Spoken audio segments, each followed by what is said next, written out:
मैं बताने आया हूं कि दिल की पुलिस अर्थात दिल्ली पुलिस, जो मैं अगर बात करूं साथी युवाओं में एक आपका चर्चित जॉब है और उसको पाने के लिए सबसे ज़्यादा डेस्परेट रहते हैं स्टूडेंट्स जो उस एज ग्रुप के हैं, जो उस स्तर की तैयारी करते हैं। तो उनके लिए वो सबसे पहली मतलब चॉइस होती है कि कैसे भी करके बस दिल्ली पुलिस की जॉब मिल जाए। और सेंट्रल की जॉब है, इसमें कोई दिक्कत ही नहीं है, बड़ी अच्छी जॉब है। तो अच्छी जॉब के बारे में मैं आपको वही बताने आया हूँ कि दिल्ली पुलिस में आप सब लोगों को पता होगा कि टोटल 100 क्वेश्चन पूछे जाते हैं और 100 ही मार्क्स का एग्जाम होता है। 100 क्वेश्चन होते हैं और 100 ही मार्क्स होते हैं। और 100 मार्क्स में से साथ ही आपका जीएस 50 क्वेश्चन, रीजनिंग 25, मैथ्स 15 और कंप्यूटर 10 क्वेश्चन का मतलब पूछा जाता है। सबका मार्क्स एक एक होता है। तो आप देख रहे होगे सबसे ज्यादा जो वेटेज है वो आपका साथी जीएस का है, 50 क्वेश्चन। तो 50 क्वेश्चन की अगर हम बात करें तो भैया कितना स्कोर कर पा सकते हैं हम इसमें, मेहनत करें, आपकी प्लानिंग्स को हम फॉलो करें या हम अपने तरीके से कोई एक स्ट्रेटजी को फॉलो करें तो कितना हो सकता है मैक्सिमम स्कोर। पिछले रिजल्ट की मैं बात करूं, आप सबको पता होना चाहिए, दिल्ली पुलिस टॉपर निशांत शर्मा। तो अगर हम स्कोर की बात करते हैं तो बहुत सारे ऐसे बच्चे थे जिनका स्कोर 40 प्लस रहा है, यानी कि 40 प्लस किया जा सकता है, ठीक है। और एवरेज स्टूडेंट्स का भी 40 प्लस रहा है। लेकिन यहाँ पर दूसरा पक्ष भी है साथी, ऐसा नहीं था कि हर अच्छे स्टूडेंट का 40 प्लस था। कुछ स्टूडेंट्स ऐसे भी थे जो अच्छे होते हुए उनका स्कोर आपका मतलब 25, 30, 32 इसके आसपास में भी बहुत बच्चों का स्टूडेंट्स का स्कोर रहा। और जनरली होता क्या है कि जब हम जीएस के सिलेबस को तैयार कर रहे होते हैं तो हमको ये नहीं पता होता है कि भाई हमको कौन सी चीजें पढ़नी है और कौन सी छोड़नी है। हम अनावश्यक चीजों पर मान के चलिए, हम इकोनॉमिक्स को पढ़ रहे हैं आपका 70 वीडियोज में, आप पॉलिटी को पढ़ रहे हैं बहुत सारी वीडियोज में, लेकिन आपको ये पता होना चाहिए कि भाई सबसे ज्यादा वेटेज किसका है। उस सब्जेक्ट को हम पढ़ नहीं रहे होते हैं और वही काम होता है हमारे साथ में फिर आपका रिजल्ट के टाइम पर कि हमारा स्कोर हमको कम देखने को मिलता है। तो वही हमको समझना है। आप सबको पता होना चाहिए दिल्ली पुलिस के फॉर्म साथी आपका 2 सितंबर से लेकर के 1 अक्टूबर तक होंगे 2025 में। तो अभी तो काफी टाइम है भैया फॉर्म का। तो भैया क्या आप फॉर्म भर के फिर तैयारी शुरू करेंगे तो एग्जाम हो जाएगा नवंबर में, यानी कि 1 अक्टूबर तक आपका फॉर्म भरे जाएंगे। तो अक्टूबर में फॉर्म भरे, अक्टूबर तक फॉर्म भरेगा और नेक्स्ट मंथ में एग्जाम है। तो क्या वो समय होगा हमारे पास में सही तैयारी करने के लिए? एक अच्छा स्टूडेंट अपनी तैयारी साथी पहले से करके रखता है और जब एसएससी ने डिक्लेयर ही कर दिया डेट, और एसएससी की डेट आपको पता है फिक्स ही है, तो आपका फॉर्म कब आ जाएंगे? 2 सितंबर को। तो या तो आप तब जागेंगे भैया फॉर्म मैं भरूंगा तब जागूंगा और 1.5-2 महीने में तैयारी करके कुछ मैजिक कर दूंगा, या एक तरीका ये है आप आज जागे, आप ये देखें कि भैया मेरे जो जीएस का पार्ट है, ठीक है, या मेरा रीजनिंग का मैथ्स का पार्ट है, वो मुझे पहले ही स्ट्रॉन्ग कर लेना है और स्ट्रॉन्ग करने के बाद में मुझे एक बार उसका बहुत अच्छे से रिवीजन कर लेना है, ठीक है, मतलब कंप्लीट का। और जो इंपॉर्टेंट चीजें वो तो कई बार हमको रिवाइज कर लेनी है। ये सही वे होता है एक स्टूडेंट्स के जागने के लिए। बाकी तो मतलब सब तक आवाज नहीं पहुंचती है तो सब लोग नहीं भी जाग पाते हैं, लेकिन अच्छे स्टूडेंट ये जरूर जागते हैं। तो मैं उम्मीद करूंगा कि एग्जाम अगर हम आज से बात करें आपका 11 महीने बाद होगा, तो 11 महीने में ये सोच लेना कि शुरुआती 6 महीने आप अपनी तैयारी को दे दें और बाद के 5 महीने तो आप चीजों को बार बार रिवाइज करें। ये मेरा आप सब लोगों के लिए एडवाइस रहेगा, ठीक है। तो पहले हम बात करते हैं दोस्त, अभी आपका जो दिल्ली पुलिस हुआ पिछला वाला, तो लास्ट वाले दिल्ली पुलिस में क्या हुआ आपका टोटल 45 शिफ्ट हुई और हर एक शिफ्ट में आप सबको पता होना चाहिए कि 50 क्वेश्चन पूछे जाते हैं। तो कुल मिला के पूछे गए जीएस के, किसकी बात करें हम, सिर्फ जीएस की, जीएस के 2250 क्वेश्चन पूछे गए। अब 2250 में से ये देखना होगा आपको स्टैटिक जीके 2250 में से 720, तो लगभग जरा सोच के देखियो कितना परसेंट क्वेश्चन बन रहा है, कितना परसेंट। तो आपको भैया लगभग 1/3 1/3 तो स्टैटिक जीके पूछी जा रही है और बच्चा अपना टाइम कहां खर्च कर रहा होता है, ज्योग्राफी, पॉलिटी, हिस्ट्री, इन सबको बहुत अच्छे से पढ़ने में, ठीक है। और मेजर ऐसा नहीं है कि उन सबका रोल नहीं है, सिलेक्शन में उनका भी उतना ही उपयोग है, लेकिन ज्यादा किसका है, ज्यादा महत्व आपका स्टैटिक जीके का, उसका सबसे ज्यादा इंपॉर्टेंस है। करंट अफेयर्स के 270 क्वेश्चन पूछे गए थे टोटल ओवरऑल इसमें से। इकोनॉमिक्स के आपका 225 क्वेश्चन, हिस्ट्री के टोटल 360 क्वेश्चन। देखो इसको 0 और 5 में डेटा क्यों मिल रहा है, क्योंकि कम ज्यादा है तो उसको हमने 0-5 में कन्वर्ट कर दिया है, ठीक है, कैलकुलेशंस करके। पॉलिटी 270, ज्योग्राफी 225 और साइंस का 180 क्वेश्चन। कभी ये सोचे कि भैया फिक्स 0 में ही क्वेश्चन पूछता है, ऐसा नहीं था। जैसे साइंस के पूछे गए थे आपका 183 क्वेश्चन, तो हमने उसको मर्ज करके क्या कर दिया 180, यानी एक लगभग आइडिया हमको इससे लेना है। बात क्लियर है। और इसी के साथ में फिर हम बात करेंगे तो टोटल नंबर ऑफ क्वेश्चंस हुए, टोटल नंबर ऑफ क्वेश्चंस के बाद में किस सब्जेक्ट का सबसे ज्यादा वेटेज होता है, यानी कि 50 में से सबसे ज्यादा जो क्वेश्चन पूछे जाएंगे वो किस सब्जेक्ट के होते हैं। तो 16 से 17 क्वेश्चन आप सबके पास प्रीवियस ईयर होगा, आप उसको एनालिसिस करना एक बार, क्योंकि जब हम किसी एग्जाम को देने जाते हैं उसके लिए सबसे ज्यादा जरूरी है कि हम पिछले वर्ष का साथ ही एक विश्लेषण करें कि पिछले वर्ष में प्रश्नों का क्या आपका लेवल रहा था, क्या स्तर उनका रहा था, किस तरह का क्वेश्चन जो है बोर्ड पूछ सकता है या किस तरह का क्वेश्चन आपका कमीशन पूछ सकता है, उसका हमेशा आइडिया हमको होना चाहिए, तभी हम बेहतर परफॉर्म कर सकते हैं अपनी अगली परीक्षा में, ठीक है। करंट अफेयर 6 से 7 क्वेश्चन, आपका इकोनॉमिक्स 5 से 6, हिस्ट्री 8 से 9, पॉलिटी 6 से 7, ज्योग्राफी 5 से 6 और साइंस 4 से 5। यानी हम कह सकते हैं कि स्टैटिक जीके के अलावा बाकी जितने भी सब्जेक्ट हैं उन सबका वेटेज लगभग बराबर है। कोई भी सब्जेक्ट ऐसा नहीं है जिसका एक दूसरे से महत्व कम हो और हम उसको इग्नोर कर दें। बात क्लियर है इतनी, यहां तक की बात में कोई परेशानी नहीं जी। तो ये हमारा 50 में से टोटल 50 में से कितना पूछा जाता है, कौन सा सब्जेक्ट पूछा जाता है। साइंस में साइंस एंड टेक भी आएगा आपका, ज्योग्राफी में साथी अगर हम बात करेंगे आपका इसमें एनवायरमेंट एंड ज्योग्राफी सब कुछ आता है, ओके, ठीक है। अभी ध्यान से मेरी बातों को सुनते रहेंगे। अब इसका आप स्क्रीनशॉट ले लें, जो भी साथी आज से सीरियस होना चाहता है, जो इस वीडियो को देख रहे हो या फ्यूचर में जो दिल्ली पुलिस को ज्वाइन करना चाहते हैं, तो ये वो टॉपिक्स हैं जो एसएससी के ट्रेंडिंग टॉपिक्स हैं, इनके बिना हमको एग्जाम में जाना ही नहीं चाहिए। तो अभी से आप ऊपर रखेंगे ना तो आपको ये पता होगा कि मेरा सिलेबस क्या है और सिलेबस में इंपॉर्टेंट टॉपिक्स कौन से हैं, क्या मैं उनको कवर कर रहा हूं या नहीं कर रहा हूं, क्या मैं एक राइट ट्रैक पर हूं या नहीं हूं, कहीं ऐसा तो नहीं है कि मैं कुछ भी पढ़ रहा हूं, ठीक है। तो ये जो यहां पर हम बताने जा रहे हैं ये सिलेबस हम नहीं बता रहे हैं, यहां पर मैं आपको बता रहा हूं स्कोरिंग टॉपिक्स, यानी कि ये वो टॉपिक्स होंगे जिनकी मैं बात करूं, अगर आप इन टॉपिक्स को पढ़ लेंगे तो आप, मैं आपसे कहूंगा कि आप 35 प्लस क्वेश्चन एग्जाम में देख रहे होंगे जिन टॉपिक्स की हम बात कर रहे हैं। 35 प्लस में वो आपका 40 भी हो सकता है, 45 भी हो सकता है, ठीक है, वो आपका 32 भी हो सकता है, लेकिन ये आपका संपूर्ण सिलेबस नहीं है। मैं फिर से अपनी बात को रिवाइज कर देता हूं, मैं फिर से दोहरा रहा हूं, रिपीट कर रहा हूं साथी, ये आपका संपूर्ण सिलेबस नहीं है। इसको आप सिलेबस नहीं मानेंगे कि भैया आपने बताया था कि वो एक सिलेबस था, ये सिलेबस नहीं है। सिलेबस तो साथी जब आपका फॉर्म आता है तभी ऑफिशियल सिलेबस आता है, लेकिन आएगा वही आपका जो कि आपका पिछले वर्षों में होता आया है, समझेंगे। जब आप स्टैटिक जीके को पढ़ें तो दिवस पढ़नी है सबसे पहले, मतलब ऐसा नहीं कि सबसे पहले का मतलब उसको बाद में ही पढ़ना है, कहने का मतलब इंपॉर्टेंट टॉपिक्स हैं, डेज एंड थीम्स। आपका कुछ क्लासिकल हाउस होते हैं जैसे कि शास्त्रीय घराने, आप मान के चलिए इनको हम बोलते हैं आपका हिंदुस्तानी घराना, या आपका हिंदुस्तानी संगीत के घराने, या कर्नाटक संगीत दक्षिण भारत का उसके घराने। आठों के आठों क्लासिकल डांस के बारे में आपको पता होना चाहिए, कथक से क्वेश्चन पूछ सकता है, कुचिपुड़ी से क्वेश्चन पूछ सकता है, मणिपुरी से, ओडिसी से, आपका सत्रिया से क्वेश्चन पूछ सकता है, ठीक है, आपका भरतनाट्यम से क्वेश्चन पूछ सकता है। कला, कला में आर्ट एंड कल्चर में सब कुछ आएगा। हमारे यहाँ किस तरह की ड्रेस पहनी जाती है, किस स्टेट का म्यूजिक कौन सा है, पंजाब का टप्पा म्यूजिक है, असम में बिहू म्यूजिक होता है, असम में बिहू डांस भी होता है, तो उनसे बड़े क्वेश्चन पूछे जाते हैं, ठीक है। ड्रेसेस, लोक कलाकार, इस लोक कलाकार का मतलब होता है जितने भी हमारे फोक डांस हैं, जितने भी साथी हमारे लोक नृत्य हैं, यानी किस स्टेट का लोक नृत्य का मतलब होता है किस राज्य में कौन सा डांस होता है, किस राज्य में, मान के चलिए राजस्थान का कालबेलिया होता है जैसे आपका, या हम बोल देंगे उत्तर प्रदेश में आपका रासलीला होता है, या हम बोल देंगे आपसे भैया मध्य प्रदेश में आपका जो डांस होता है वो होता है आपका मटकी होता है, ज्वेरा होता है, वहाँ पे वो उत्सव भी है वहाँ पर, ठीक है। इस तरह से हम बोलते हैं उसको। हरियाणा की हम बात करेंगे भैया धमाल होता है, वहाँ पे फाग होता है। तो ये क्या हुआ, ये वहाँ का कल्चर हुआ, ये क्या हुआ, वहाँ का कल्चर हुआ, ठीक है। तो उस कल्चर से रिलेटेड क्वेश्चन हमारे किसमें पूछे जाते हैं, कला और संस्कृति में। म्यूजिकल इंस्ट्रूमेंट, बांसुरी कौन बजाते हैं, उनके अवार्ड। फेस्टिवल्स, किस स्टेट में कौन सा फेस्टिवल बनता है भारत में, इसमें धर्मों के फेस्टिवल भी पूछे जाते हैं आपसे कि ईसाई धर्म के कुछ त्योहार आपको पढ़ने पड़ेंगे, इस्लामिक धर्म के त्योहार आपको पढ़ने पड़ेंगे, इस्लाम धर्म के, यहूदी धर्म के त्योहार कौन से हैं। अवार्ड सारे इंटरनेशनल एंड नेशनल, जैसे आपका दुनिया में सबसे बड़ा पुरस्कार कौन सा, नोबेल पुरस्कार, तो नोबेल पुरस्कार से शुरू करके इंटरनेशनल जो अवार्ड्स हैं, या भारत का सबसे बड़ा सिविलियन अवार्ड कौन सा है, भारत रत्न, तो भारत रत्न से शुरू करके भारत के खेल पुरस्कार हो गए आपका, चाहे अर्जुन हो, चाहे द्रोणाचार्य हो, चाहे मेजर ध्यानचंद हो, या फिर आपका मेजर ध्यानचंद खेल रत्न पुरस्कार हो, ठीक है। खेल और खिलाड़ी, पिछली बार दिल्ली पुलिस में जो क्वेश्चन पूछे गए ना, वो साथी मैं अभी बता रहा था अभी कुछ साथियों को 1 घंटे पहले ही वीडियो में, कि भैया यहाँ पे जो क्वेश्चन थे ना वो आपका उन खेलों से भी पूछे गए जो बहुत छोटे खेल और बहुत चर्चित नहीं है, ठीक है, वहाँ पे क्वेश्चन थे। बुक्स एंड ऑथर्स, पुस्तक और उनके लेखक, 2024 तक का आपके पास डेटा होना चाहिए कि 2024 में कौन कौन सी चर्चित बुक्स रही थी। और करंट अफेयर्स में जब आप पढ़ोगे 2025 के लिए दिल्ली पुलिस के लिए, तो वहाँ पे आपको रिसेंट में कौन सी बुक लॉन्च हुई है और वो किसकी है ये पता होना चाहिए। बात क्लियर है, इतनी बात क्लियर है, मुझे बताते रहा करो, मेरी बात आप लोगों को जो मैं समझाना चाह रहा हूँ वो समझ में आ पा रही है। हिंदू त्योहार, ठीक है, जितने भी हिंदू फेस्टिवल्स हैं आपके। ऑर्गेनाइजेशंस का मतलब आपका वर्ल्ड बैंक हो गया आपका, या भारत के कुछ संगठन हो गए, आपका सिडबी हो गया, नाबार्ड हो गया, वो कैसे काम करते हैं, ठीक है। आपका जैसे एक संगठन आपका भारत में बैंकिंग के सिस्टम हो गया, स्टेट बैंक ऑफ इंडिया समूह हो गया, रिजर्व बैंक ऑफ इंडिया हो गया, वो सब आपको पढ़ लेना एक बार। फुल फॉर्म सारी पढ़ लेनी है, फुल फॉर्म जहां भी मिले कंपाइलेशन आपको रखना है। यूनेस्को साइट, आज भारत में 43 आपका वर्ल्ड हेरिटेज साइट है जो यूनेस्को द्वारा लिस्टेड है, तो उनके 43 के बारे में अब यहाँ से डीप क्वेश्चन बनता है बड़ा। पूछ लेगा आपसे, जैसे कि मान के चलो आपसे पूछ लेता है कि 100 रुपए के नोट पे रानी की वाव है, वो यूनेस्को की आपका लिस्ट में, यूनेस्को में लिस्टेड है, तो क्वेश्चन पूछ लेगा रानी की वाव को यूनेस्को में कब लिस्टेड किया गया था, या रानी की वाव जो बनी थी उसमें कौन सा आपका साथी आर्किटेक्चर यूज हुआ था, किसने बनवाया था। तो यूनेस्को साइट को आपको बहुत आपका डीपली पढ़ना चाहिए। साथ में रामसर साइट, यानी कि जो आर्द्रभूमि स्थल है हमारे, ठीक है, 2 फरवरी 1971 के ईरान सम्मेलन से जिनको आपको शुरुआत हुई, तो उसके बाद में भी आज रामसर साइट कौन सी होंगी, इंडिया में कितनी रामसर साइट है, कितने दोस्त बता सकते हैं जरा बताएं, अपने स्टूडेंट रहे होंगे जरूर बताएंगे। तो रामसर साइट क्या है, बढ़ती रहती है घटती रहती है। जैसे मोदी जी ने कहा 75 वर्षगांठ पर 75 हो जाएंगी, तो 75 तो तभी हो गई थी हमारी 75वीं एनिवर्सरी पर, और आज कितनी हो चुकी है, 85 हो चुकी है। देखिए कमाल कमाल कमाल कमाल, बहुत बढ़िया। यहाँ पे देखिए करंट अफेयर्स का, जितनी भी गवर्नमेंट की पहल होंगी, जितनी भी स्कीम इनिशिएटिव्स उन्होंने लिए होंगे, पद्म अवार्ड हमको सब पता होने चाहिए, इंपॉर्टेंट सारे, हिस्ट्री से लेकर के और आपका वर्तमान तक के। योजनाएं गवर्नमेंट कौन सी चला रही है उनको ध्यान से पढ़ना है, क्योंकि इस पे सबसे अच्छा क्वेश्चन बनता है करंट अफेयर्स का कि कोई भी स्कीम जब गवर्नमेंट लॉन्च करे ना, और आप अभी से डेटा बनाना शुरू करना कि 2014 में केंद्र सरकार द्वारा शुरू की गई योजना है, तो उनके बारे में डेटा बनाओ अच्छा सा, है ना, कि उस योजना का क्या इनिशिएटिव था, क्या इंपॉर्टेंट बात है। अभी आपके पास चूंकि समय है तो ऐसा नहीं, लास्ट टाइम पे तो बच्चा क्या करता है, चलो ऊपर ऊपर से पढ़ लेते हैं, जल्दी से जल्दी कैसे पढ़ा जा सकता है, और उस टाइम पे एग्जाम टाइम पे तो ऐसा आएगा कि 30 दिन में आप जीएस में कैसे 50 में से 50 कर सकते हो, तो वो सब मिथ होते हैं। जो समय से जागेगा वो एक बेहतरीन स्कोर करेगा। तो 2023-24 हो गया, चर्चित व्यक्ति जिनका निधन हो गया, या कोई आपका अवार्डेड है, किसी को पुरस्कार मिला है, कोई भी मिनिस्ट्री ने जो कार्यक्रम चलाया है। अब ये अपॉइंटमेंट आपको पता होनी चाहिए कि भैया कौन हमारे देश में जो शीर्षतम अधिकारी हैं, जो आपका ऑफिशियल्स हैं, वो कौन है, किस मंत्रालय के प्रमुख है, मंत्री हैं, या फिर किसी डिपार्टमेंट के चीफ हैं, कौन लोग हैं। खेल से संबंधित रिसेंट में जितनी भी ट्रॉफी होंगी, जब जब होगी आप डेटा बनाते रहेंगे, पिछले वाले का भी, जो जिसका नया नहीं हुआ उसका पिछला वाला। जैसे कि अब मैं आपसे बात करूं कि ओलंपिक कब होंगे, तो आप कहेंगे ओलंपिक भैया 2028 में होंगे लॉस एंजल्स में। तो अब जब तक कौन से इंपॉर्टेंट रहेंगे, तो तब तक आपका पेरिस ओलंपिक इंपॉर्टेंट रहेगा, तो पेरिस ओलंपिक के बारे में आपको पता होना चाहिए डीप से, अच्छे से, ठीक है। और राष्ट्रमंडल खेल आपका 2022 वाले हुए तो 2026 में होंगे अगले, तो अभी तो आपका एग्जाम जो है 2026 से पहले हो जाएगा, तो इसका मतलब आपको राष्ट्रमंडल खेल भी पिछले, तो जिसका नया इवेंट नहीं हुआ है उसका पिछला, और जिनका रिसेंट में इवेंट होगा उसका रिसेंट के बारे में, और उसका थोड़ा सा हिस्ट्री आपको पता होना चाहिए। बात क्लियर है, बात क्लियर है। इकोनॉमिक्स की बात करते हैं, इसमें नेशनल इनकम को अच्छे से पढ़ो, राष्ट्रीय आय कैसे नापी जाती है, क्या उसके मेथड्स होते हैं, करेंसी के क्या काम है, इसमें आपका डिवैल्यूएशन हो गया आपका, यानी कि आपका अवमूल्यन को आपको पढ़ना चाहिए, इन्फ्लेशन को, मुद्रास्फीति वगैरह सबको पढ़ना चाहिए। भारत सरकार ने कौन सी योजनाएं चला रखी हैं, पंचवर्षीय योजना, 5 ईयर प्लान बहुत इंपॉर्टेंट है, 5 ईयर प्लान आपका। हरित क्रांति और अन्य क्रांति, अन्य क्रांति का मतलब जैसे दुग्ध से संबंधित आपका व्हाइट रिवॉल्यूशन है आपका, जिसको ऑपरेशन फ्लड हम कहते हैं, कि वो किसने शुरू किया था, हु वाज द फादर, सब पूछा जाता है कि भैया नीली क्रांति के जनक कौन है, आपसे पूछ लेगा। जो ब्लू रिवॉल्यूशन है उसके फादर कौन है, क्या उद्देश्य था उसमें गवर्नमेंट का। आरबीआई एंड बैंकिंग इसमें कंप्लीट होता है। जीएसटी फुल फॉर्म, कृषि संबंधित एग्रीकल्चर से रिलेटेड आपको चीजें पता होनी चाहिए। ज्योग्राफी में भी आप पढ़ते हैं भारत की मिट्टी, उसके प्रकार, ऐसे ही साथ ही एग्रीकल्चर से रिलेटेड, मान के चलो एग्रीकल्चर से रिलेटेड हम कह सकते हैं केसीसी कार्ड हो गया आपका, national bank for agriculture and rural development, NABARD संस्था क्या काम करती है आपका, किसानों के लिए कौन कौन सी संस्थाएं हैं, तो वो इकोनॉमिक्स में कौन कौन से हमारे आपका ऑर्गेनाइजेशन है वो हमको पढ़ने होते हैं।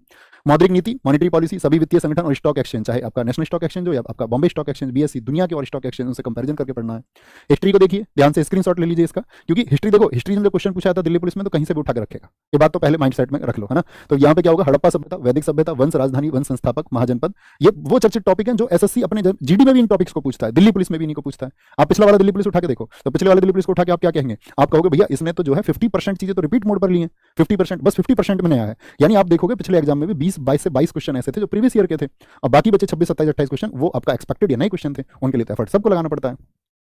प्रमुख ऐतिहासिक शब्दावली, मध्यकालीन, दिल्ली सल्तनत, मुगल काल पूरा पढ़ें कि भैया मुगलों ने आपका 1526 से लेकर 1857 तक भारत में कैसे रूल किया, दिल्ली सल्तनत 1226 से लेकर 1526 तक क्या हुआ था दिल्ली में, भारतीय राष्ट्रीय कांग्रेस को पढ़ें, प्रमुख समाज, गांधी युग को पढ़ें, हिस्ट्री में यही सिलेबस सबके लिए होता है।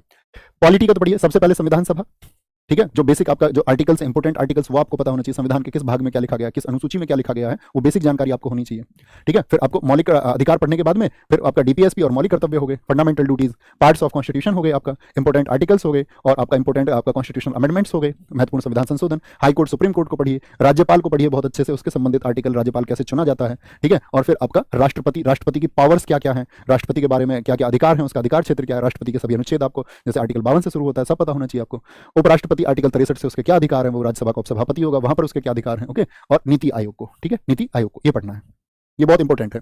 ज्योग्राफी, पड़ोसी देश, सेंसस, सेंसस बहुत इंपॉर्टेंट है, पिछली बार दिल्ली पुलिस में 2-2, 3-3, 4-4 क्वेश्चन पूछे गए, ज्योग्राफी में आप पढ़ेंगे इसको या इकोनॉमिक्स में पढ़ लेंगे, है ना।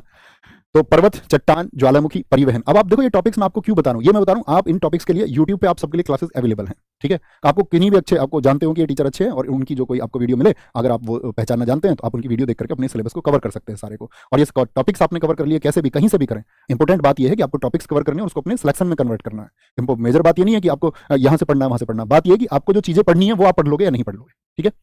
आपका ट्रांसपोर्ट को पढ़ना है, इसमें आपका हाईवेज, नेशनल वाटरवेज, जो हमारे एयरपोर्ट्स हैं, पोर्ट्स हैं, वो सब पढ़ना होता है हमको ट्रांसपोर्ट में। रिवर्स में हमको उनकी ट्रिब्यूटरीज पढ़नी पड़ती हैं, नदियां और उनकी सहायक नदियां पढ़नी पड़ती हैं। पूरी दुनिया में जल निकाय कौन कौन है, अमेजन रिवर हो गई आपका, या बात करें दुनिया की चर्चित नदियों के बारे में बात करते हैं, स्प्री, मरे, डार्लिंग, आपका नील नदी। अक्षांश और देशांतर को पढ़ना पड़ता है, अक्षांश और देशांतर, लैटिट्यूड और लॉन्गिट्यूड आपका कहाँ से होकर गुजरते हैं, भारत की स्थिति कहाँ पर है, भारत में कितने राज्य हैं, बेसिक इन्फॉर्मेशन होनी चाहिए।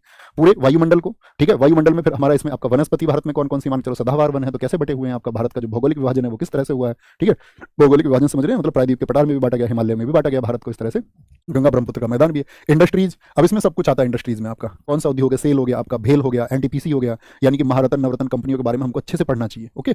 नेशनल पार्क, मृदा मैंने आपको अभी बताया मिट्टी के बारे में, नेशनल पार्क हो गए, बायोस्फीयर रिजर्व हो गए, प्रमुख संरक्षण एक्ट यानी पर्यावरण को बचाने के लिए, जल संरक्षण के लिए, वायु संरक्षण के लिए, ओके। तो जो एक्ट आप डाल लेना है, यूट्यूब आप सर्च करो इंपोर्टेंट एक्ट तो मिल जाएंगे आपको। और आपका क्या बोलेंगे, एनवायरमेंट एंड इकोलॉजी से जो क्वेश्चन या इकोसिस्टम से जो क्वेश्चन आएंगे उसके बारे में आपको याद रखना है, ठीक है। सर जी क्या नायक सीरीज से कंप्लीट हो सकता है, अभी बताऊंगा दोस्त, सारी चीजों के जवाब मैं दे दूंगा, उसके बाद में आप अभी आप ना कभी भी अपने क्वेश्चंस मत रखा करो, पहले आप जिनको सुनने आए ना उनको सुनने की क्षमता विकसित करें, ठीक है। देखो दोस्त, सिलेक्शन बड़ी चीज नहीं होती, आपने बायोलॉजी में 4 हार्मोन पढ़े होंगे, जब आप किसी चीज के बारे में सोच रहे हैं तो कौन सा हार्मोन रिलीज होता है, डोपामिन, क्या होता है, तब आपका डोपामिन रिलीज होता है। और जैसे आपने किसी को देख लिया कि ये आदमी जो है जिम जा रहा है, अब मैं भी जिम जाऊंगा और मैं भी शरीर बनाऊंगा, ऐसे मैं भी बॉडी बनाऊंगा, जैसे आपने देखा पड़ोस में किसी का सिलेक्शन हुआ है, अब मुझे भी सिलेक्शन लेना है, तो तुरंत माइंड में क्या रिलीज होता है, डोपामिन। जब आप पहले दिन पढ़ना शुरू करोगे तो एंडोर्फिन रिलीज होगा, जब आप किसी चीज की शुरुआत कर दोगे, सोचा तो डोपामिन, जब शुरुआत कर दी तो एंडोर्फिन, और जब आप पढ़ते पढ़ते पढ़ते पढ़ते महीने 2 महीने आपको हो जाएंगे, 3 महीने और आपको लगेगा हाँ आई कैन ऑल्सो, मैं भी कर सकता हूं, तो आपका फिर क्या होता है बताओ, फिर भैया आपका कौन सा जो सेरोटोनिन होता है वो रिलीज हो जाता है। और फिर लास्ट में जब आपकी तैयारी मजबूत हो जाएगी, आप मॉक में अच्छा स्कोर करने लगोगे, तब कौन सा हार्मोन रिलीज होगा बॉडी से, जब बॉडी आपका, जिसको लव हार्मोन भी कहते हैं, यानी कि लव हिमसेल्फ और हर सेल्फ, जब आप खुद को प्रेम करने लग जाओगे कि हाँ मैंने मेहनत की है, तब कौन सा, ऑक्सीटोसिन। तो ये तो दोस्त स्टेप है आपका सीखने के, ठीक है। आप कर भी पाएंगे या नहीं, बहुत सारे लोग इरादा बनाते और नहीं कर पाते, ओके। तो अभी सारी चीजें मैं आपको बताऊंगा, हर चीज का जवाब आपको मिलेगा, लेकिन सबसे पहले हमको सुनना पड़ता है, सुनना। सर स्टैटिक जीके की बुक का सब सारी चीजें यहाँ देखें। साइंस की बात करेंगे, यहाँ पे यूनिट्स पता होनी चाहिए आपको, मेजरमेंट पता होना चाहिए। प्रकाश के जो साथी आपका रिफ्लेक्शन है आपका, ये टोटल इंटरनल रिफ्लेक्शन है, यानी अपवर्तन, आपका परावर्तन, पूर्ण आंतरिक परावर्तन, ये क्या होते हैं, क्यों होते हैं, ठीक है। विवर्तन क्या होता है आपका, ठीक है। आपका प्रकाशी, विद्युत धारा से संबंधित सारी चीजें, इलेक्ट्रिसिटी से, उसके प्रभाव, बल और दाब, और साथ में यहाँ पे आता है शक्ति और कार्य, क्या आता है आपका, पावर एंड वर्क, ये भी टॉपिक्स बहुत इंपॉर्टेंट है। आवर्त सारणी को बहुत अच्छे से पढ़ना चाहिए, पुरानी वाली को भी, जो आपका किसने बनाई थी पुरानी आवर्त सारणी, तो आप कहेंगे पुरानी मेंडलीव वाली को भी, और वर्तमान का भी अध्ययन हमको करना है, किसका, जो आपका मौजले की थी, जो आपका किस पर, एटॉमिक नंबर पर बेस्ड थी, परमाणु क्रमांक पर आधारित थी। आविष्कार खोज, केमिकल फॉर्मुलाज, जो सबके रासायनिक नाम होते हैं, साधारण नाम के साथ में एक और नाम सर्च करके जाना, पिछली बार बहुत पूछे गए, लैटिन नेम, किसी भी एलिमेंट का लैटिन नेम आपको पता होना चाहिए, ठीक है। अम्ल और क्षार ये क्या काम करेंगे, धातु और मिश्र धातु यानी कि किस अयस्क से प्राप्त होगी ये भी आपको पता होना चाहिए। परमाणु की संरचना के बारे में, परमाणु मॉडल क्या है वो पढ़ना है। जितने भी डिसीज हैं, चाहे वो आपका वायरस के हों, चाहे वो यानी कि विषाणु के हों, चाहे बैक्टीरिया अर्थात जीवाणु के, चाहे फंगस आपका कवक के हों, तो जितने भी रोग हैं वो सब पढ़ने, सबके साइंटिफिक नाम इंपॉर्टेंट आपको पता होना चाहिए। प्लांट्स के बारे में आपको पढ़ के जाना है, दिल्ली पुलिस पूछता प्लांट्स के बारे में कि उसमें कितने तरह के आपका टिश्यू पाए जाते हैं, क्या उसका स्ट्रक्चर है। जंतु जगत हो गया आपका, जो जंतु जगत आपका बांटा गया है तो उसके कौन कौन से मान के चलो आपका 5 जगत में वर्गीकरण उसका हुआ, तो वो कौन कौन से हैं, उसके अंतर्गत कौन कौन से आते हैं। डाइजेस्टिव सिस्टम है हमारा, कैसे खाना पचता है। तंत्रिका तंत्र, हमारा मस्तिष्क कैसे काम करता है, इसमें माइंड को भी पढ़ना होता है। विटामिन को आपका खोज और टीके, एंजाइम, हार्मोन और वैज्ञानिक अध्ययन, ठीक है। परमाणु मिशन कौन कौन से हैं हमारे, मान के चलो हमने 1974 में पोखरण किया, 1998 में ऑपरेशन शक्ति किया, या हमारे डिफेंस में क्या कुछ हुआ है, इसरो हो गया, डीआरडीओ हो गया, एचएएल हो गया, प्रसिद्ध वैज्ञानिक रहे हैं, उनसे चर्चित चीजें। बात समझ में आ रही है, बात समझ में आई, इतनी चीजें बताएं। साइंस में हमारा इंपॉर्टेंट टॉपिक है, क्योंकि जब आपको सिलेबस मिलेगा ना, जब आप देखोगे तो उसमें क्या लिखा हुआ मिलेगा, 10th लेवल तक की साइंस। तो 10th लेवल तक की साइंस का मतलब उन्होंने बोलते सब कुछ पढ़ लो। मैं आपको बता रहा हूं उस सब कुछ में से आप अभी अवेयर हो जाओ, क्योंकि सितंबर में आपके पास टाइम नहीं होगा कि आप तब ये देखो कि संपूर्ण पढ़ने को कह रहे हैं तो भैया सब कुछ पढ़ लेते नहीं बच्चे, उस टाइम पे प्यारे साथी आपके पास समय नहीं होगा। तो अभी से आप देख लीजिए कि संपूर्ण में सबसे महत्वपूर्ण क्या है जो हमको पता ही होना चाहिए। ओके, ये इंग्लिश में भी आपका यहाँ पे जो इन साथियों को वहाँ पे इंग्लिश में नहीं दिखा हो तो यहाँ पे देख सकते हैं। ये एक्सपेक्टेड टॉपिक्स आपको तभी बताएंगे, तभी कब बताएंगे, एक्सपेक्टेड टॉपिक्स तो तब होंगे ना आपका जब हम एग्जाम के समय पे आ गए हों और हम एक बार चीजों को पढ़ चुके हों। तो एक्सपेक्टेड टॉपिक्स का मतलब होगा जो उस समय के चर्चित होंगे, क्या उनका नोटिफिकेशन होगा, क्या नोटिफिकेशन में अलग से सिलेबस में कुछ और तो डिफाइन नहीं कर दिया है। तो एक बार हम सिलेबस जब आ जाएगा आपका उस समय पर ऑफिशियल सिलेबस को पढ़ेंगे और तब बताएंगे भैया कुछ उससे अतिरिक्त चीजें भी है या नहीं है। पहले आप बाकी चीजों को तैयार कर लेंगे, क्योंकि जब आपका साथ रहेंगे तो फिर जुड़े ही रहेंगे, कोई दिक्कत थोड़ी है, हम कहीं जा थोड़ी ना रहे हैं। ओके, बात क्लियर है यहाँ तक। अब देखो उन साथियों की बात आती है जिन सबका क्वेश्चन था मुझसे कि भैया मेरे पास ये बुक है, कोई भी बुक हो XYZ, कोई भी बुक हो आपके पास में XYZ, कोई भी बुक है, आप उसको अच्छी बुक मानते हैं, आपके वो बुक समझ में आती है, ठीक है, और आपको वो सही मायने में सिलेक्शन दिला सकती है, तो मैं कहूंगा दोस्त मतलब फिर कोई दिक्कत नहीं, आप उसी बुक से पढ़िए। लेकिन माना क्या होना चाहिए कि आप उस बुक के बारे में आप ये देख लेना कि एक बार बैठ जाना कि प्रीवियस ईयर हुआ, पिछले साल जब पेपर हुआ था तो ये किताब पिछले साल भी थी मार्केट में, तो पिछले साल से मैं इसका मिलान कर लेता हूं कि ये उस टाइम पे हेल्पफुल, क्या ये क्वेश्चन उस बुक में है या नहीं है। मान के चलो आपसे पूछ लिया कुछ भी आर्ट एंड कल्चर का क्वेश्चन जो कि सबसे ज्यादा स्टैटिक जीके पूछी गई, तो स्टैटिक जीके पूछी गई तो उस बुक से जिससे मैं पढ़ना चाह रहा हूं उसने पिछले साल का एटलीस्ट कवर किया या नहीं किया, तो वो देख के आपके पास जो भी बुक हो, जो भी, मैं हमेशा ये कहता हूं कि ऐसा कुछ जरूरी नहीं है कि पार्टिकुलर वही बुक पढ़ोगे तो ही सिलेक्शन होगा, ऐसा कुछ नहीं होता है। ठीक है, बात है कि आपका डिटर्मिनेशन कितना अच्छा है, आप चीजों को कितना अच्छे से सीख रहे हैं, आपकी रिसर्च कैसी है और आगे आप बढ़ रहे हैं। ओके, जो दोस्त मुझसे पूछना चाहेंगे कि भैया नहीं, अब एक ऑप्शन तो मैंने बता दिया कि जिस बुक को आप चाहें, आपको बेस्ट लगता है, किसी ने आपको सजेस्ट किया कि ये वाली बुक लो तो आप उनके हिसाब से, लेकिन मेरे हिसाब से मैं आपको बताऊं तो ये 3 बुक्स हैं, 3 बुक्स जो साथी दिल्ली पुलिस के लिए कि भैया मैं तो ऑनलाइन स्टडीज में विश्वास ही नहीं रखता, मुझे तो बैच से भी नहीं पढ़ना, मुझे तो यूट्यूब से भी नहीं पढ़ना, मुझे बुक्स कुछ बताओ सर्टेन, तो ये अब मेरा भरोसा है उन साथियों पर, ये 3 बुक्स वही बुक्स हैं जिस दोस्त की बेसिक जीएस कमजोर है, बेसिक जीएस मतलब उसको जीएस की थोड़ी भी समझ नहीं है, ये तो जानता है वो गांधी जी भारत में रहे, लेकिन वो ये नहीं जानता कि गांधी जी पैदा कब हुए, गांधी जी अफ्रीका कब गए, गांधी जी ने कौन कौन से आंदोलन चलाए, तो ये बेसिक जीएस आपको कवर करा देगी। यानी कि मैं कह सकता हूं दिल्ली पुलिस में अगर टोटल 50 में से मैं ईमानदारी से आपको बताऊं तो आप देखोगे भैया 8 से 10 क्वेश्चन जो है बेसिक ही होते हैं, और 8 से 10 क्वेश्चन जो है वो इस बुक के माध्यम से, मतलब 8-10 क्वेश्चन का तो बेस आपका बना देगी। ठीक है आपका, और दिल्ली पुलिस की बात कर रहा हूं विशेषतः, और इसके बाद में आपका साथी मैंने क्या बोला, 8 से 10 क्वेश्चन आप बुक से, और कोई भी दुनिया में ऐसी किताब नहीं है जो 100% मार्क्स का दावा करती हो, तो वो झूठ है, सिर्फ स्टूडेंट्स को फंसाने की एक बात है और कुछ नहीं है। कोई भी ऐसी बुक है ही नहीं, मैं बोलूं मेरी किताब है वो सबसे ज्यादा कामयाब है, सारा पेपर उसी से आएगा, साथी मैं फिर आपसे झूठ बोल रहा हूं। कोई भी बुक आपके लिए सहायक हो सकती है, आपकी चीजों को, आपके स्कोर को बूस्ट कर सकती है, लेकिन सब कुछ एक किताब से आ जाएगा, संभव ही नहीं है। ठीक है, उसके लिए आपको रिसर्च ऐड करनी पड़ती है, टीचर्स को मेहनत करनी पड़ती है, आपको कंटेंट अपना अपडेट करना पड़ता है, टीचर्स को अपना अपडेट करना पड़ता है, तब हम मैक्सिमम पर पहुंचते हैं। बात क्लियर है। स्टैटिक जीके की मैं बात करूं, मैंने अभी आपको बताया कि लगभग आपका 20 क्वेश्चन जो कि स्टैटिक जीके से होते हैं, स्टैटिक जीके से होंगे साथी, और इसके लिए आपकी स्टैटिक जीके की बुक ले सकते हैं, दोनों वर्जन में, इसका हिंदी वर्जन भी है, इसका इंग्लिश वर्जन भी है, किसी भी वर्जन में आप इसको ले सकते हैं। लेकिन मैं पिछले 1 महीने से आप सब लोगों से मना कर रहा था इस किताब को मत खरीदना, तो भैया आप अभी क्यों कह रहे हैं इस किताब को खरीद लो। 1 महीने से आप बोल रहे थे कि नहीं उसके अपडेशन का काम चल रहा है, तो क्या उस पर जो अपडेट्स होनी थी, जो अपडेशन उसमें होना था वो हो चुका है? यस मेरे दोस्त, ये अपडेशन हो चुका है, और ये किताब आपको क्या बोलेंगे, ये किताब आपको न्यू ईयर बोले तो 1 जनवरी को ये किताब आपको मिल जाएगी, 1 जनवरी को। और 1 जनवरी को याद रख लेना, ये आपका किस पर, आपका अमेजोन पर जो ये किताब मिलेगी आपका, वो आपको 109 पर, क्योंकि वो 99 पर नहीं उस बात को मान रहे हैं, 10 रुपए का डिलीवरी चार्ज आपसे लेंगे। और जो हमारी साइट है मैं आपको बता दूंगा अलग से, वो टीम भी बता देगी, हम RWA एप्लीकेशन जिसके पास में है, तो RWA के एप्लीकेशन पर जाकर के आप अगर उसको बुक को परचेज करेंगे तो वो 99 में ही मिलेगी, मतलब हमारे से परचेज करेंगे तो 99 में, और अमेजन से करोगे तो 109 में। कब मिल जाएगी आपको बताएंगे, तो ये मिल जाएगी आपको 1 जनवरी को। ठीक है, 1 जनवरी को मिल जाएगी। ठीक है, अब थम्स अप कर दो इस खुशी में, बहुत दिन से क्वेश्चन पूछ रहे थे, अब मैं तुम्हें आंसर कर चुका हूं। ओके, अच्छा अब बात करते हैं यहाँ पर, भैया क्या दिल्ली पुलिस में नेगेटिव मार्किंग नहीं होती? दोस्त देखो ऑफिशियल सिलेबस की हम बात यहाँ पर नहीं कर रहे हैं, सिलेक्शन प्रोसीजर की बात हम यहाँ पर नहीं कर रहे हैं, नेगेटिव मार्किंग नहीं, आपको एक अच्छा स्टूडेंट बनना है। ओके, ये दोनों किताबें क्या भैया, ये भी आपका अपडेट, इसके अपडेशन पर काम चल रहा है, ये दोनों किताबें भी अभी अपडेट हो रही हैं, आज इनको खरीदने मत लग जाना दोस्त, किसी भी किताब को, ना कल खरीदना ना परसों। ये दोनों किताबें आपको 10 तारीख की हमारी जो सेल होती है, 10 तारीख की जो हमारी सेल होती है उसमें मिल जाएंगी। ठीक है, और ये कब मिल जाएगी आपको, 1 जनवरी से आप सब लोगों के लिए अवेलेबल हो जाएगी। ठीक है, 1 जनवरी को, 1 जनवरी को मिलेगी 99 की, 1 जनवरी के अलावा नहीं मिलेगी फिर, है ना, कभी उसको फिर चक्कर में रहो, फिर तो सेल में मिलेगी उसके बाद में। बात क्लियर है? तो ये कैसे भैया आपने बताया 8 से 10 क्वेश्चन, 20 क्वेश्चन, 30 क्वेश्चन हो गए, तो ये किताब फिर इसका क्या रोल है? दरअसल में इसमें साथ ही प्रीवियस ईयर क्वेश्चन है, और मैंने बताया प्रीवियस ईयर क्वेश्चन आपका लगभग 40% होता है, तो प्रीवियस ईयर क्वेश्चन के लिए आपको ये पढ़ना है, ठीक है? और बाकी बचे आपके 5-6 क्वेश्चन का जो रोल है वो स्टैटिक जीके का रोल होता है, उसको स्टैटिक जीके नहीं, सॉरी, करंट अफेयर्स का, तो करंट अफेयर्स के लिए उसको पढ़ना होता है। बात क्लियर है? बोलो भाई फटाफट से, बात क्लियर है? बोलेंगे भाई? बोलेंगे भैया क्या दिल्ली पुलिस में फ्यूचर में नेगेटिव मार्किंग हो सकती है? हाँ हो सकता है साथी, जब तक ऑफिशियल नोटिफिकेशन नहीं आएगा, ऑफिशियल नोटिफिकेशन नहीं आएगा तब तक नहीं कह सकते हैं कुछ भी। 1/4 की जैसे बात चल रही है उसमें आपका 0.25 की हो सकती है, लेकिन आपका क्या बोलेंगे भैया जब ऑफिशियल नोटिफिकेशन आएगा तो उसी पर डिपेंड होगा। किस पर डिपेंड होगा? उस पर डिपेंड होगा। ओके, अरे पिछली बार थी ना नेगेटिव, एक बार मुझे सर्च करके बताना, मुझे थोड़ा सा कंफ्यूजन है। अच्छा सारे दोस्त बताओ जिन्होंने पिछली बार दिल्ली पुलिस दिया हो, तो मेरे हिसाब से पिछली बार भी नेगेटिव थी, मैं भी बोल रहा था नेगेटिव नहीं थी। 1/4 नेगेटिव पिछली बार भी थी ना? सुबह में एक बार बताना मुझे श्योर करके, गलत इन्फॉर्मेशन नहीं जानी चाहिए। थी ना? हाँ हाँ हाँ हाँ हाँ, ठीक है, इस बात को लिख लेना। मैं ये कहता हूँ मैं ऑफिशियल वो नहीं पढ़ रहा हूँ यहाँ पे, इसलिए उस चीज़ के बारे में मुझे बात नहीं करनी चाहिए थी। नेगेटिव 1/4 कितनी थी पिछली बार? 1/4 थी। ओके, 0.25 हो गया ना, क्योंकि 1 मार्क्स का एक क्वेश्चन होता है, तो 0.25 की थी। बात क्लियर है? थम्स अप करके बताएं मुझे, बात क्लियर है ना? मैं खुद कंफ्यूजन था इस बात में। यहाँ पर बताएंगे, ठीक है? तो ये अपडेट हो क्या जाएगी इसमें, प्रीवियस ईयर क्वेश्चन मतलब एसएससी के जितने भी क्वेश्चन हैं आपका 2024 तक के, आपको सब इसमें मिल जाएंगे। और उन क्वेश्चंस के साथ में आपको यहाँ पर एक आपका साथ में एक्सप्लेनेशन भी मिल जाएगा, और उस एक्सप्लेनेशन में आप देखोगे कि वो बहुत सारे साथी जीएस को कवर करता है, बहुत सारी जीएस को कवर करता है। ओके, कोई दिक्कत? अब बात आई जिन साथियों ने कहा नायक बैच, तो नायक बैच का मतलब जीएस निधि है।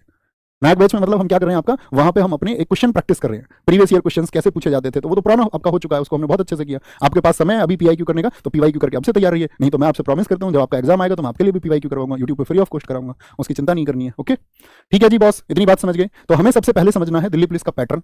अब वो पैटर्न कैसे समझेंगे, उस पैटर्न को समझने के लिए साथी न्यू ईयर से, यानी कि नए साल से आपका 1 जनवरी से आपकी क्लासेस शुरू हो रही हैं, और 1 जनवरी से जो क्लासेस हैं वो यूट्यूब